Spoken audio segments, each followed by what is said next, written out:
Hi there, welcome to the Jessie James Facebook page premiere. Today I want to talk about Shark Week. Now you may have already seen some of the Summer Fun collection, but today I want to talk to you about the Shark Week collection. The colours are so beautiful and the variety of beads inside are stunning. I have been wearing this little turtle stretchy since the day I made it, and I was chatting to Sarah a few days ago. These little beads that I think Sarah's mom found are the prettiest little things I've ever seen in my life. They are absolutely stunning. Really beautiful collection to work with today. I would like to share with you my design for a little shark. So you can size them up, size them down. They can be wall art, window decor, light catchers. They can be quite fancy earrings, or they can be very simple earrings. I will show you them a little bit more closely in just a tick. You can size them down to charms. You can size them up. You can embellish them with gemstones to make a really beautiful surfer style necklace maybe. Lots that you can do with the design that we're going to work with. In terms of tools, I'm just going to be working with some flash cutters and some bent chain nose pliers. Any chain nose pliers will do as long as they've got a nice neat tip and they've got flat surfaces to work with. In terms of consumable materials, we're going to look at some of the beads that come in the box in just a second, but we're going to be working with 18 gauge wire for the main frame. You could size that a little heavier to 16 gauge if you wanted. So 18 gauge is 1mm, 16 gauge is 1.25mm. And to just add that little bit of detail around the edge there, I'm going to be working with 26 gauge or 0.4mm. Now you could, if you wanted to, make that with 24 gauge and 0.5mm for a slightly more industrial look. If you're looking to make tidgy charms, then maybe stick with the 26. So the first thing I want to do is introduce you to what you get in your box of Shark Week goodies. So if you'd like to join me down at the board, we'll get cracking. So these are the designs which we're going to learn to create today. Now I've made these two in slightly different sizes. If you wanted them to match as earrings, if you don't get them completely exactly the same, don't worry, because by the time they're on the other side of your head from the other one, it won't matter in the slightest. So I'm working today with 1mm, which is 18 gauge, and then this little bit of weaving, which is 0.4mm or 26. Now you could size that up to 0.5mm, which is 24 gauge if you like, but I do want to show you very quickly the beads that we're going to look at. So this is the Summer Fun Shark Week collection. And there are some standout pieces in here. There's these lovely large disc beads, which actually inspired the design we're going to work with. These are absolutely magnificent. They have some of the colours of Larimar. Obviously this is a man-made bead, but I adore the effect on these. The other ones, and I'm hoping that my camera is going to show it, are these. I mean, look at that. This again is a man-made bead, but the light interaction on them, they truly are miraculous. I love these so much. You're also getting a couple of the, I want to say pelicans, I'm not an ornithologist, and then some sea turtles, which are absolutely beautiful. That's the underside, that's the face, and I made this little stretchy in this design, and I haven't taken it off since I put it on. Very beautiful piece indeed. Love these beads. So I'm not going to go through each and every one. You do get some heavy saucer spacers. They're very cool and really beautifully made actually. You've got bead caps, you've got some massively sparkly, this is a couple of cool cube beads, you've got some large bicones, a couple of puffy squares. These are exceptional. And a hammerhead shark pair as well. So I'm not going to go on and on about those because you can get that and see that for yourself. I'm just going to pop those back in the box and we'll work on the wire part of today's demonstration, but I cannot recommend that enough. The beads are absolutely stunning and the components also really lovely quality. So I'm just going to pop that to one side and we'll take a closer look at these pieces here. So as I say, these haven't been made exactly the same size. You can play around with the form and the shape as exactly as you would like to. There's no limit to the variety of sharks you can make as well. So you've got these little hammerheads you could be inspired to recreate as well. They're very cool. I'm not a shark expert either, so I don't know quite what kind of sharks these are. They just look like sharks to me, so, you know, as I say, not an expert. I'm going to be working in two different colours of wire because I hope that it will enable you to see the weaving part quite clearly. My first section of wire is around 12 to 14 inches in length. This is 18 gauge or 1mm gauge wire that I'm working with, and the first thing I do when I cut that away is just use the flush side of my cutters to make sure that both of those ends are as neat as possible. You can obviously add in your burr cup tool to just round those ends off if you'd like to, but we will need to trim one of those ends a little bit later as well. It's just for your safety. Make that nice and smooth before you start working. So what I'm going to do is just grab hold of the end of the wire here and run that between thumb and forefinger to get that nice and warm.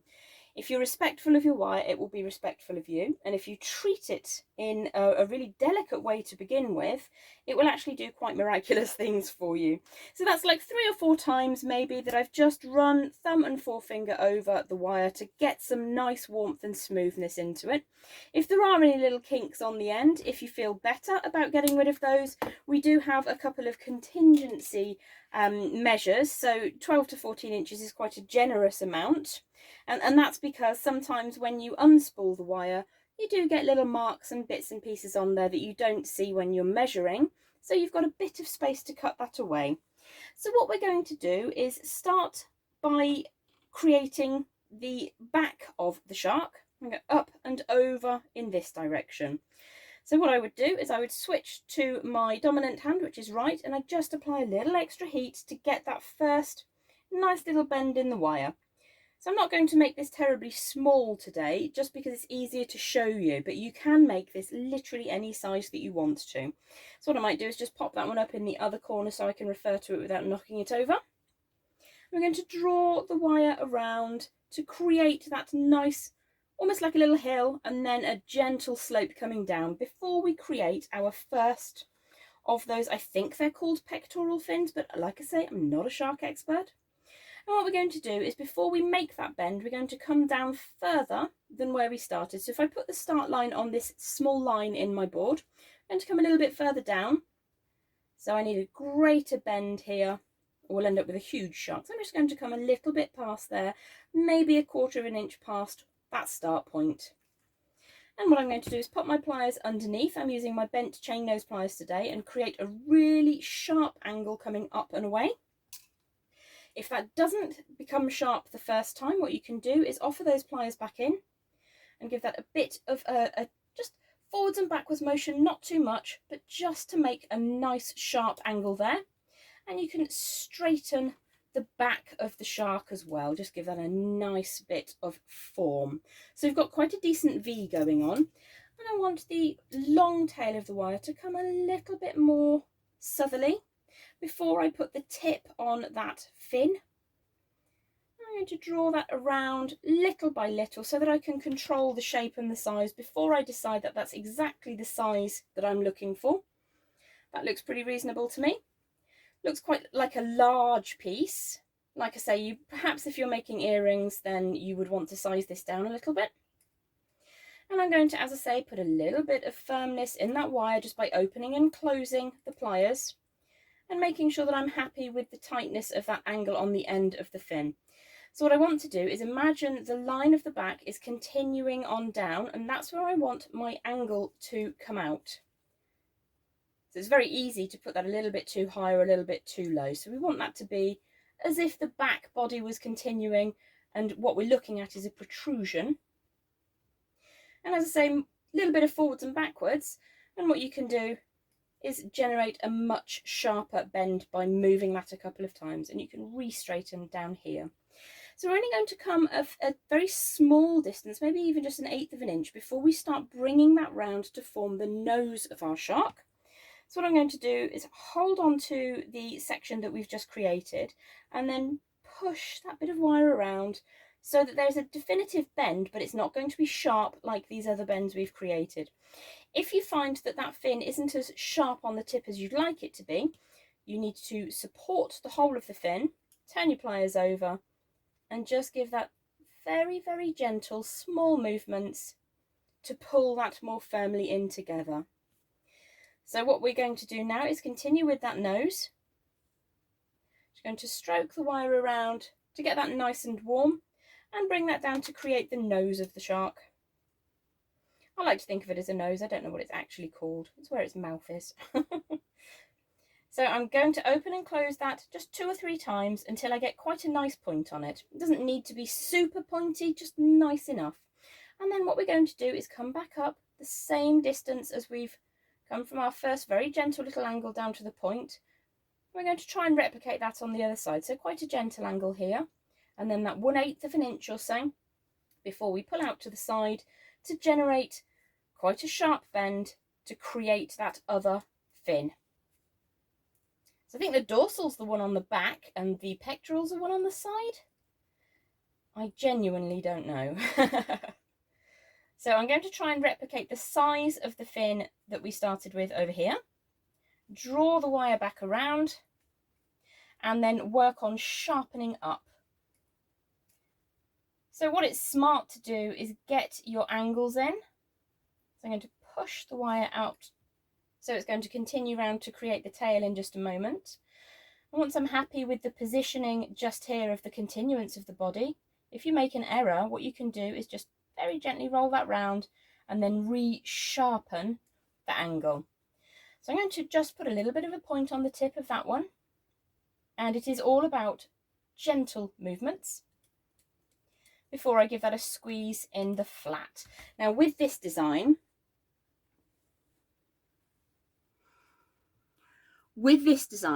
what I would tend to say is that you're always working in 2 dimensions until you get to the hanging loop. Now, if you're putting a hanging wall art up and you want it to be flat, you can absolutely continue in the same direction so it's completely flat, as if the whole thing is squashed between 2 panes of glass. But if you want to wear it as jewellery, you will want to have that hanging loop at 90 degrees, and I will absolutely show you that. In a couple of minutes. We'll get on to that when we finish the end of our shark shape. So we're going to keep the design in the flat, and what I'm going to do is just sharpen up this angle slightly by drawing that further than I want it to go and then bringing it back into position. And if you do find that you've kinked the wire slightly by making that manoeuvre, you can just straighten that up between the 2 sides of your pliers. I'm just going to pop that back down, bringing my pliers flat and parallel to the desk so that I can just keep this as straight as possible. So the next thing I need to do is bring this up to give our shark a bit of a waist. Don't know if sharks have waists, not entirely sure. If I flip that over to replicate the design that we have just here, you'll see that it comes up before it very, very sharply bends back down towards that tail. So if it's easier, I can work in this orientation. So we've got a little bit of a coming upwards before we come back in. I'm going to go from underneath so you can see as much as possible. I've got my bent chain nose pliers and I'm going to just pop them up here. Now, if the shark was on the same orientation as the demonstration piece here, we've come past where that fin is, and we're probably about 2/3 of the distance from the nose to the first back bend where we started off in the beginning. So it's around about 2/3 of the distance, and then we're going to bring the wire back down. Now, I don't want this to be super sharp, but I want it to be a definitive bend, like so. And again, you need to keep these as if they're between 2 panes of glass. It's completely flat all the time. So if you put it down, there shouldn't be much variance in the wire coming away from the desk. So as that comes back down, I actually quite like that shape because it's reasonable to imagine that a shark body could do that. We're going to come down to approximately where I'm going to call this the armpit of the shark. I realise that's not what it is. I realise that these aren't arms, but I'm anthropomorphizing this shark so that I can tell you where I mean. So I'm going to put the pliers in opposite to the shark's armpit. I think that's be a great band name actually, Shark's Armpit. And I'm going to push that wire back a little bit. It's not a super sharp bend again, but it's a very definite angle change. And then we're going to pop these tail, I don't know if it's called a fluke in a whale. So we're going to put the tail on the shark now. So that's quite a firm angle coming back, but not quite as sharp perhaps as the fins are. And then I'm going to imagine that this is where the tail crosses at the back here. So I need to come up beneath the crossing point to create the second part of that tail. And we'll make this a little bit finer in just a second. So I want those two tail sections to be the same kind of size, and I'm going to bring that up. So what I need to do now is get the point between those two end sections a little bit sharper. So I'm going to just draw that open and closed a couple of times, and then coming from underneath, I'm going to just squeeze very, very gently. Very, very gently. If you go too firmly, what can happen is that the wire will twist and you'll end up with one side higher than the other, and we're trying to avoid that.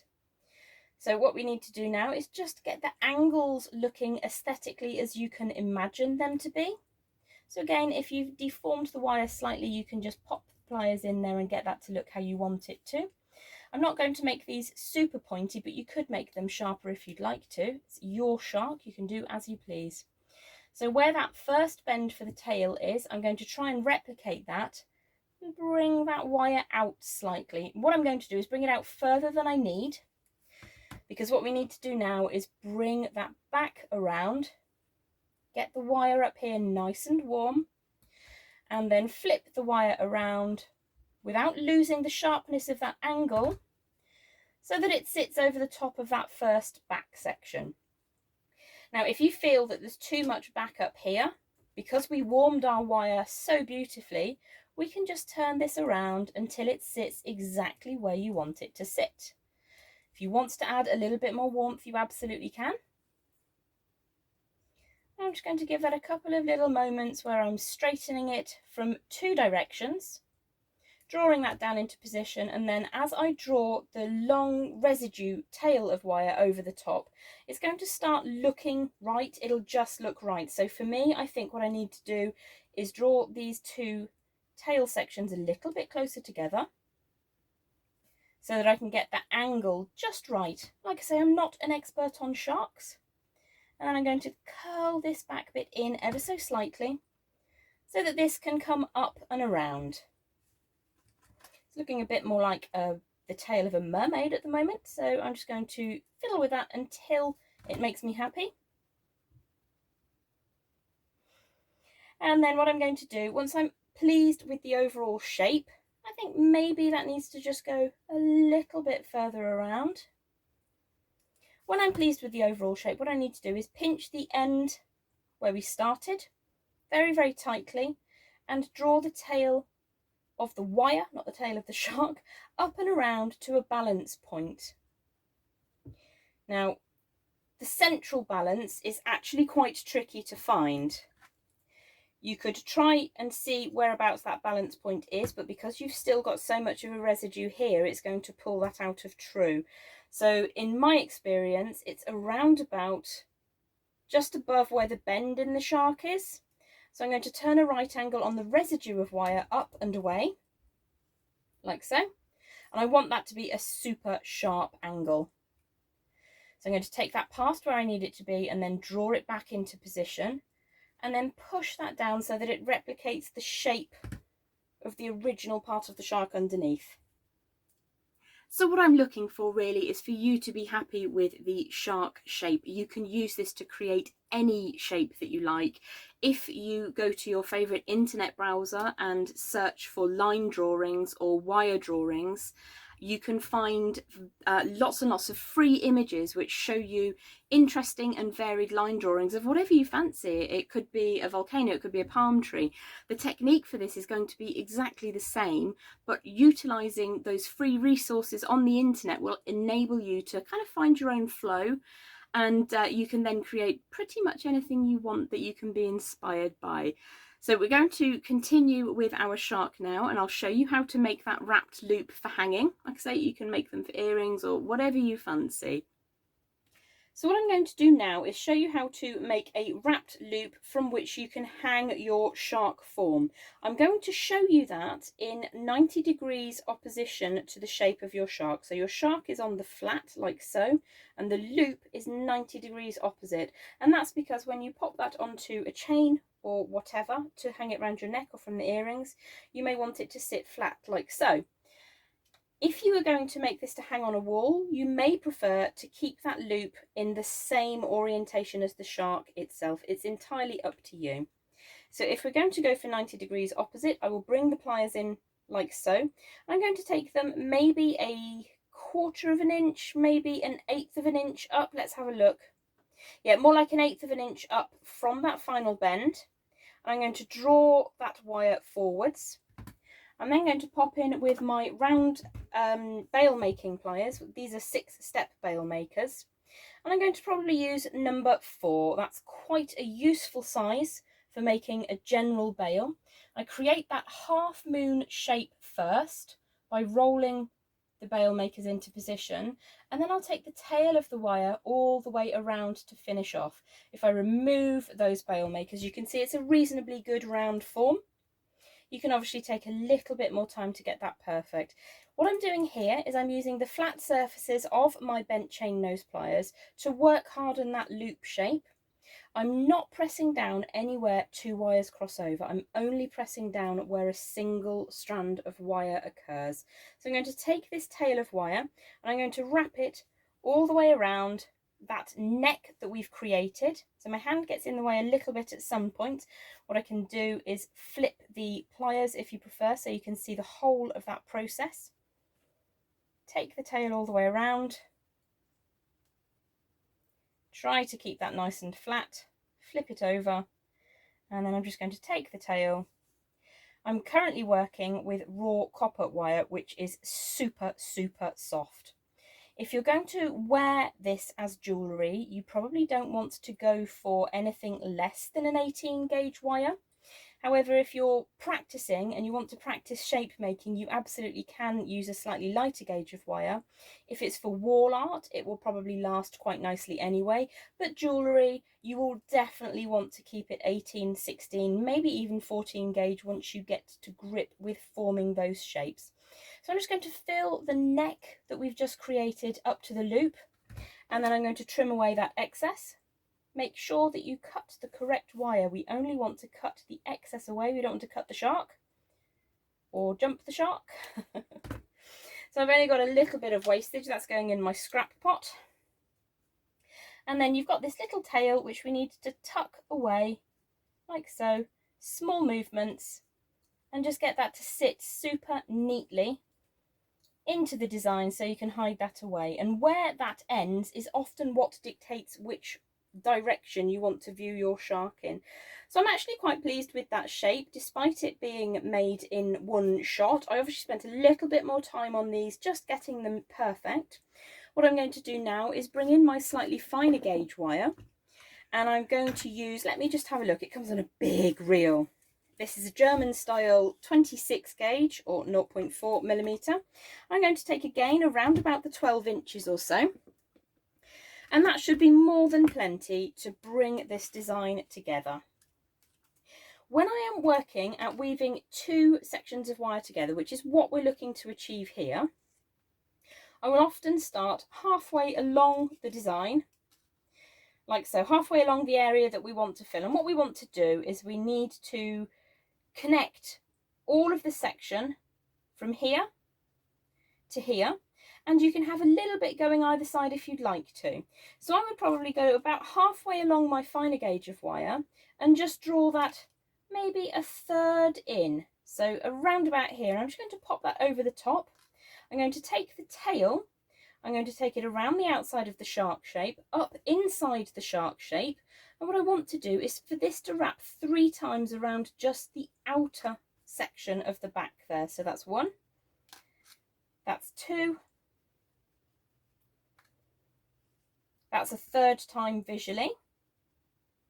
So after that, in both directions, I'm going to go for 3 times around the upper of those 2 strands of heavier wire, and then once around both of them. It's just a 3 and 1 weave. It is very, very simple. It's not complicated. I will just tidy that little loop up there slightly. So I'm going to bring the tail of the wire up inside the shark shape, draw that around once, and then I'm going to wrap 3 times again just around the upper of those 2 strands of wire. So that's 1, that's 2. Now there are 2 techniques for wrapping like this. You can see here I'm pushing the next section of wire up and then drawing the tail through, and then I'm pushing the loop against the next loop. And then I'm going to wrap once more around both of those all the way over. Your other alternative is to take the end of that finer gauge wire and push that up inside. It's entirely up to you. If you're going to use this process, what you'll find is your wire will work harden more quickly. So as long as you put it exactly where you want it to go, that's no problem. Now, once you get towards the end of this section of wire, you want to just wrap around the outside only. If you get too close to the end and a slip occurs, this little wrap around both of those sections will fall off. And it can look a little bit unneat, a little bit messy. So I'm just going to continue all the way along to the end there, like so. And I'm just going to use whatever wire I have left over. Remember, we started halfway along the finer gauge wire and about a third of the way up from this little cut end here. So ideally, I'd like to fill as much of this as possible because it keeps the shape static. So basically now I'm just going to talk about wire and the types of wire that you can use. You can find, obviously you've got the different gauges, you've got different coatings on your wire. Some are non-tarnish, some are tarnish resistant, and then you've got raw copper. Now, raw copper will patinate all by itself, just from the nature of you wearing it and touching it with your fingers. Some people, like myself, have specific oils in their makeup, which means that the wire will patinate quite quickly. You can speed that along with, there are a couple of different products on the market. The one that I'm familiar with is liver of sulfur, and that will darken the wire, which you can then neutralize and polish out, or you can just allow that to continue naturally oxidizing or creating a slightly darker patina over the surface. When you get towards the end of your wrapping wire, what I tend to do is switch some pliers. I'm going to slow that down slightly and pushing up against each time I make a little loop so that the coil I'm generating looks as neat as I can possibly make it. So you may find that this last little bit of wire gets a little bit tired and it doesn't necessarily want to last, in which case it may snap or you may need to cut it away if it starts looking a little bit ragged. So I'm going to show you how to get that end tucked away neatly. I mean, you can continue to do that with your fingers as much as you like, but it can get a tiny bit stabby. So that very, very last little bit, I'm going to chase. It's coming up inside the shark frame, up and over the top. So I'm going to chase my pliers around in that direction, and that very, very neatly, very, very smoothly tucks that end away. Now, if you get too close to the end of the cut section, what can happen is the frame will move about slightly because we're not completely sealed yet, and you could possibly pull this section of wire out and it just looks a little bit messy. I'm going to flip the design over now because I'm right dominant. It's easier for me to wrap in this direction. Now, the beauty of a 3-and-1 wrap is that it is symmetrical front and back. So it's really down to how neatly you've wrapped the neck as to which orientation. Now, this section of the weaving, because we've got an open end here, you can very gently open this up and it's so much quicker. We've got 1, we've got 2, we've got 3. Push that through, tighten up the coils, and then again 1. I've just opened that up a little bit more than I wanted to, but there you go. 3. We can get that to sit back in just a moment. So I'm going to continue to show you this all the way through to the end. 1 and 2 and 3. Your wires also come in plated metals. A lot of the wires that I work with, like the one that is the finer gauge, 26 gauge. This is silver on copper. It's a fairly middle strength. It is neither incredibly springy nor is it incredibly soft.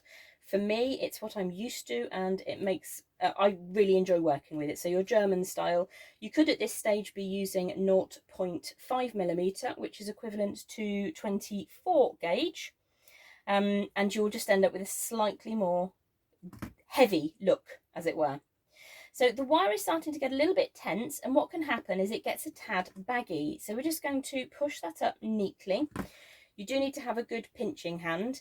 If you struggle with that, you can get yourself a ring device, which I've just lost. I'm sure I had that there earlier. It's a ring clamp, which you can just squeeze down over this section, and it can make your life slightly easier if you're struggling with that grip.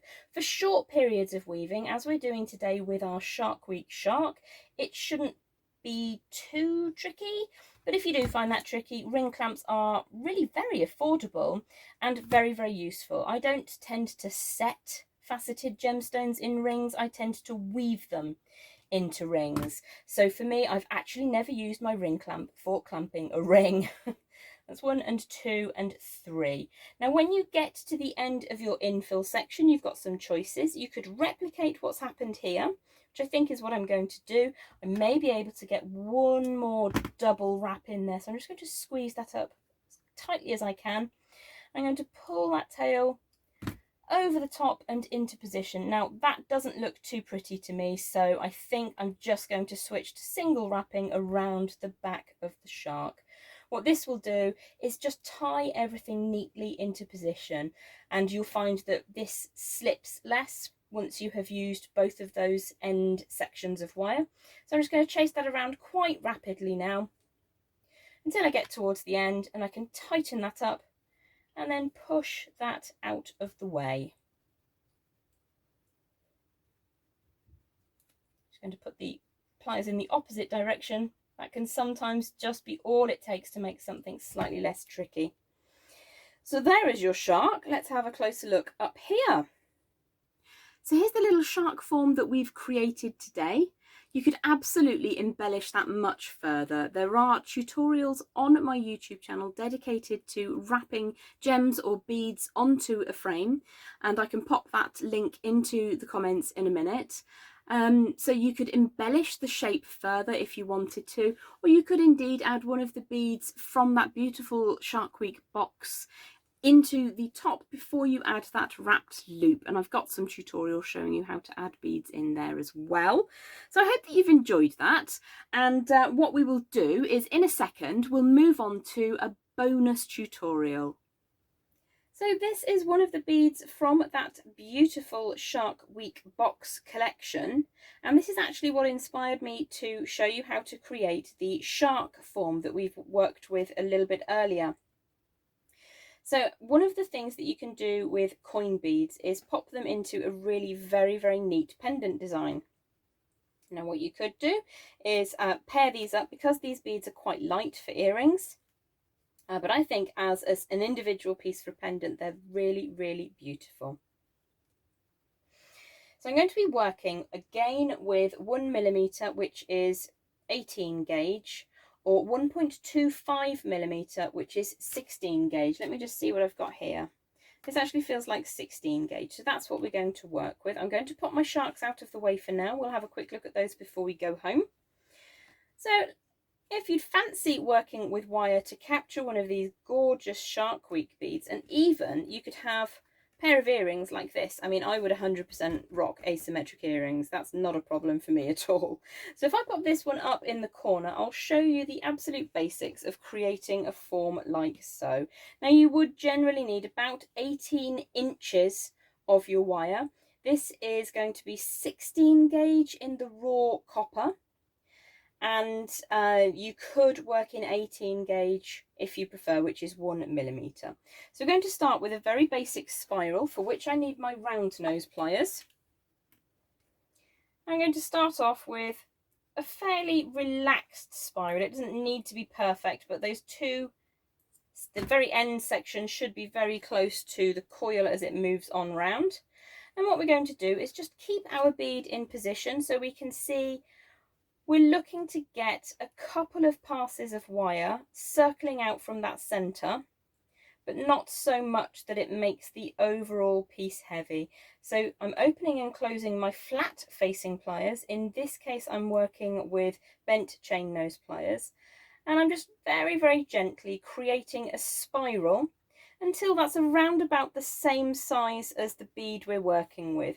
So I can see that I'm almost there, and what I'm going to do is draw that very gently closed so that the shape fits the basic form, and then you'll need to just draw that end bit in, just taper it in gently so that you've got a basic round shape that will fit over the surface. The next thing that we're going to need to do, if you have some flat pliers that are the same distance all the way along, that's fantastic. If you don't have pliers that are the same distance all the way along, you can take your bent chain nose pliers, use a marker pen, to define the distance that you'd like to use. I'm just going to pop those out the way. You could even use chain nose pliers. These have already got a mark on, so these are the ones we'll use because they are the ones that you're most likely to have access to. So what we're going to do is use this as the size gauge for the prongs we're going to create. So I'm going to put my pliers into position to begin with. I'm going to push this tail out at 90 degrees to that coil we've made, like so. What I'm going to do then is come in with my chain nose pliers at that marker point, and that's going to define the size of the prong. So we've come around, we've come up, we need to continue along the shape of the spiral. So around, up, and continuing around.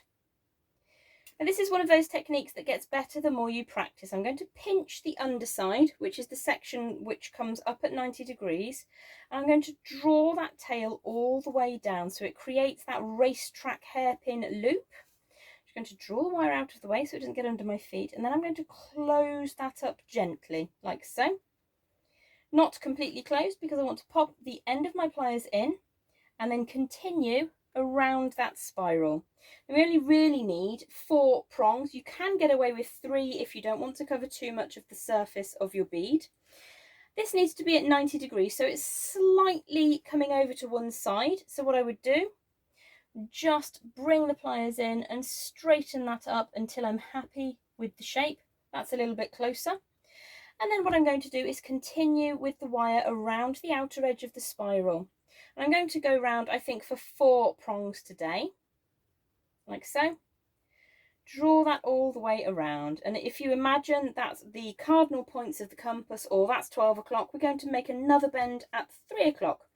So I want this to be quite close together before I make another upright bend. So again, we're going to use that permanent marker just to hold that in position, draw the wire up, flip them over, and you're using the distance here so that you can create the same shape over and over again. So again, release and then draw the wire back down so that it continues on round that circle. Very, very gently closing that up, but not completely closed, so I can get those pliers back in. And if I tilt this up to you, you should be able to see that I want to create my next bend. And all we're doing is we're going round a quarter of a turn, coming up, coming back down. The distance of that little detour is defined by the mark on our pliers. Then I'm going to warm that wire again, draw that all the way around. So we're coming again another quarter turn, coming down to 12, 3 and 6. Pop the pliers over. You can grip the whole thing if it's easier for you. What can happen otherwise is that you can squish it all out of shape. So it's just as easy to grip the whole thing. Pull the wire up at 90 degrees. Pop the pliers in. Use your marker. Draw that over. Take the pliers away. Move it further down so you've got better access. Pinch that together so you've got your little prong coming up. Pop the pliers back in where the wire is continuing around that circular frame. You can pinch that up a little bit more if you wish to. So we're going to make our final prong now. The way to make each prong is exactly the same. Draw that all the way around, like so. Now this would be 12, 3, 6. So we're going to go for 9 o'clock. Pop the pliers in. You should be able to visually judge approximately where that is. If you prefer to measure, you do that. And then we're going to use the mark on the pliers again. Hold that wire in position. Bring the bend in the same direction that you're always traveling. So you've started in the center and you're just going round and round and round, up, down, round. So I'm going to put the pliers back in near the tip of that prong. Draw that wire back down. Take the pliers out. We can sharpen that up in a second. Just very, very gently draw that slightly closer together at the tip. Pop the pliers back in. You can see I'm just using the very tip of my chain nose pliers now. And then draw the wire continuing around. Like so. Again, a little bit of warmth goes a long way. Over the top.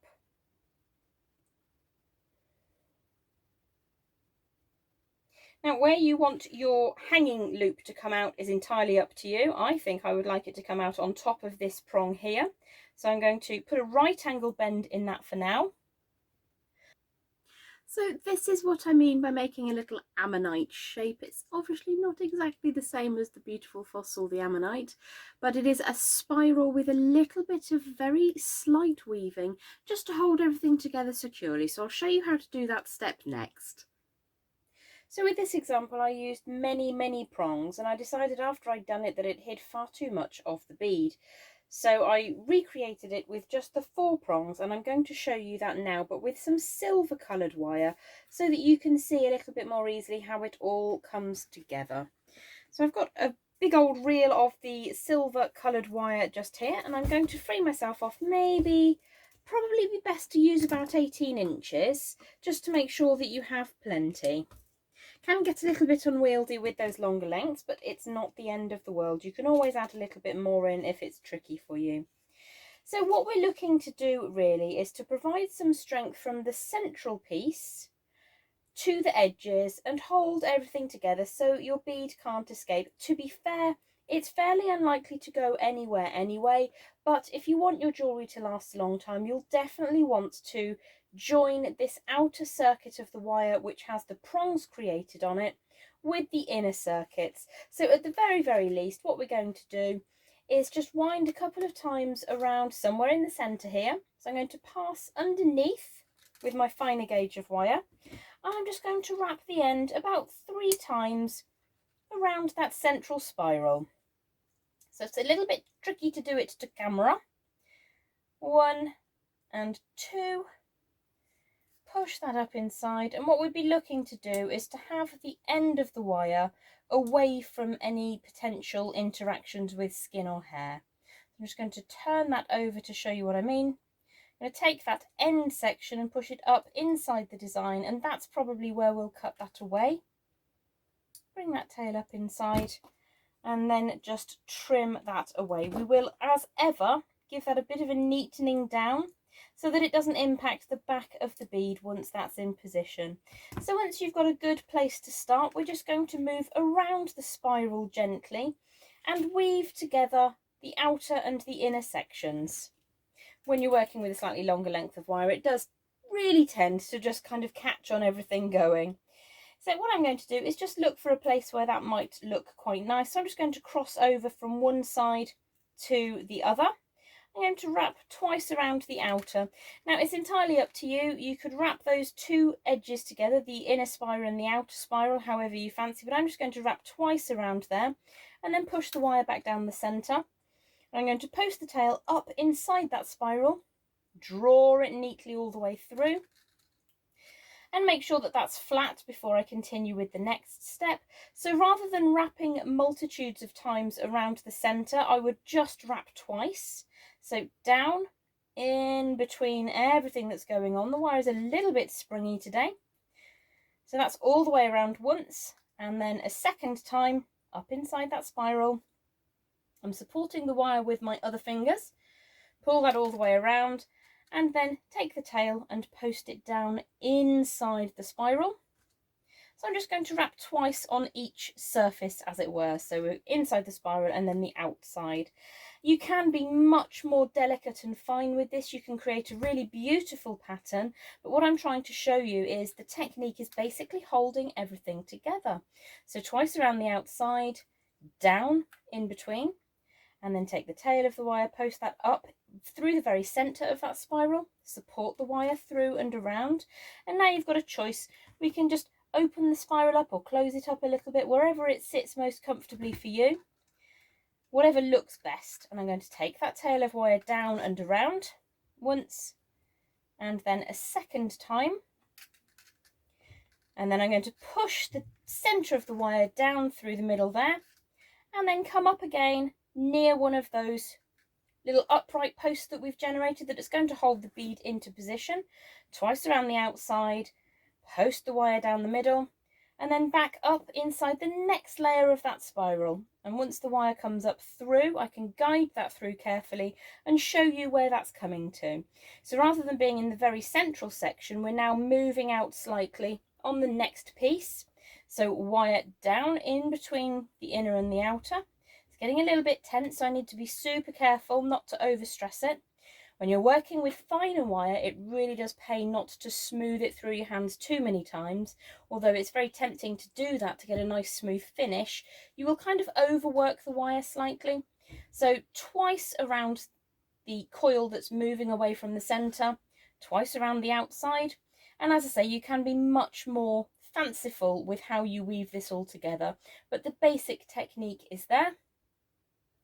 So I'm going to do that one more time, back into the middle, and I'll show you on the other pieces how pretty it can look. I'm trying to get you the technique at this stage, and you can make that much more beautiful with a few more moves. So again, twice around that inner coil, over the top, and then back underneath. And what we're going to do is concentrate on tying this all together now. So I'm going to continue with my 2 wraps around the outer, like so. You see that draws that together really neatly. Push down in between the inner and the outer, pull that into position. And just to make sure that when I turn this into a hanging loop later, it doesn't, what can happen is this, it will pull away. So I just need to push that back into shape. I'm going to draw these 2 sections together, wrapping again twice around the spiral section, but much closer to the outside of that spiral now. When the wire does get tense, you can use your hands just to support that so it doesn't go anywhere you don't want it to.